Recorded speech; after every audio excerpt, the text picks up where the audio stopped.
ఇస్రో మరో అరుదైన రికార్డు సొంతం చేసుకుంది. ఆర్ఎల్విని వరుసగా మూడోసారి విజయవంతంగా ప్రయోగించింది ఇస్రో.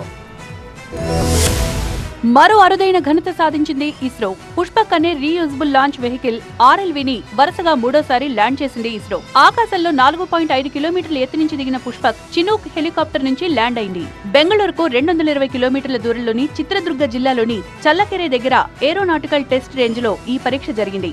భారత వైమానిక దళానికి చెందిన చినూక్ హెలికాప్టర్ ద్వారా పుష్పక్ ను 4.5 కిలోమీటర్ల ఎత్తుకు తీసుకెళ్లి రన్వేపై స్వయం ప్రతిపత్తి ల్యాండింగ్ కోసం విడుదల చేశారు. రెండవ ప్రయోగంలో పుష్పక్ 150 మీటర్ల క్రాస్ రేంజ్ నుంచి విడుదల చేయడం జరిగింది. ఈసారి క్రాస్ రేంజ్ ను 500 మీటర్లకు పెంచారు. హెలికాప్టర్ నుంచి పుష్పక్ విడుదలైనప్పుడు అది ల్యాండింగ్ వేగం గంటకు 320 కిలోమీటర్ల కంటే ఎక్కువగా ఉంది.